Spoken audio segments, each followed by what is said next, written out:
Welcome to Isa's Kitchen. ചെറുപഴം വെറുതെ കഴിച്ചിട്ടും juice അടിച്ചിട്ടും മടുത്തു പോയെങ്കിൽ ഇനി ഈ രീതി ഒന്ന് പരീക്ഷിച്ച് നോക്കൂ.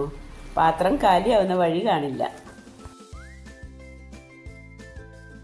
അപ്പോൾ ആദ്യം നമുക്ക് ചെറുപഴമൊക്കെ ഒന്ന് തൊലി കളഞ്ഞെടുക്കാം.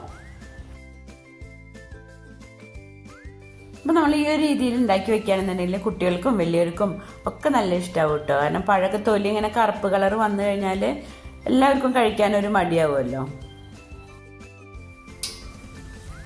ഇനി നമുക്ക് പഴം ഉണക്കാൻ വെക്കാനുള്ള പാത്രത്തിൽ കുറച്ച് വെളിച്ചെണ്ണ ഒഴിച്ചൊന്ന് സ്പ്രെഡ് ചെയ്ത് കൊടുക്കാം.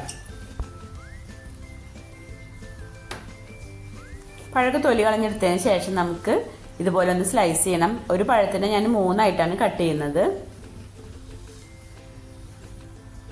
നമുക്ക് വീട്ടിൽ ഇതുപോലെയുള്ള പരന്ന വലിയ പാത്രങ്ങളുണ്ടെങ്കിൽ നമുക്ക് കൂടുതൽ അളവ് ഒന്നിച്ച് തന്നെ ഉണക്കിയെടുക്കാൻ പറ്റും. ഇത് കൂടുതൽ കാലം കേടാവാണ്ട് ഇരിക്കുന്നതുകൊണ്ട് തന്നെ നമുക്ക് കൂടുതൽ അളവിൽ ഉണ്ടാക്കി സൂക്ഷിക്കാൻ നല്ലതാണ്. നല്ല വെയിലുള്ള സമയത്ത് മാത്രമേ നമുക്കിത് ഉണ്ടാക്കിയെടുക്കാൻ പറ്റുള്ളൂ എന്നുള്ള ഒരു കുഴപ്പം മാത്രമേ ഇതിനുള്ളൂ. കുറച്ച് കട്ടിയുള്ള സ്ലൈസ് ആക്കണാട്ടോ നല്ലത്. നല്ലോണം ഉണങ്ങി കഴിയുമ്പോൾ നമുക്ക് കഴിക്കാൻ പാകത്തിനുള്ള ആ ഒരു കട്ടിയിൽ ഉണ്ടാവുള്ളൂ. അപ്പം ഞാനിവിടെ എല്ലാം കട്ട് ചെയ്തെടുത്തിട്ടുണ്ട്. നമുക്കൊന്ന് വെയിലത്ത് വെക്കാം. നല്ല വെയിലുള്ള സ്ഥലം നോക്കി തന്നെ വെക്കണം കേട്ടോ, എന്നാലും നമുക്കത് പെട്ടെന്ന് തന്നെ ഉണങ്ങി കിട്ടുള്ളൂ. ഞാനിത് മുറ്റത്ത് ഒരു സ്റ്റാൻഡ് വെച്ചിട്ട് അതിൻ്റെ മേലെയാണ് വെച്ചിട്ടുള്ളത്. ഇനി നമുക്കതൊന്ന് ഒരു നെറ്റ് കൊണ്ട് മൂടാം.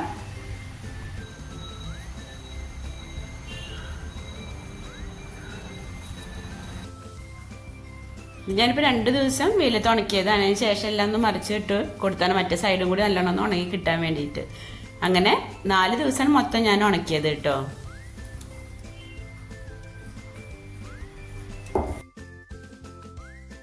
ഇപ്പോൾ 4ാമത്തെ ദിവസമാണ്. നമ്മൾ പഴം നന്നായി ഉണങ്ങിയിട്ടുണ്ട്.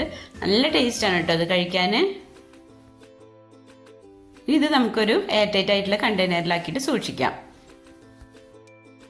നമ്മൾ മറ്റുള്ള ഡ്രൈ ഫ്രൂട്ട്സ് ഒക്കെ കഴിക്കുന്ന പോലെ നമുക്ക് കഴിക്കാം. അപ്പം ഇനി ചെറുപഴം ബാക്കിയാകുമ്പോൾ ആരും വിഷമിക്കണ്ട കേട്ടോ. ഈ ഒരു രീതിയിൽ ഉണക്കി സൂക്ഷിച്ചോളൂ.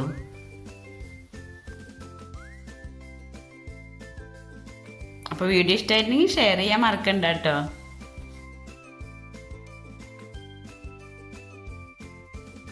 Thanks for watching. I love you.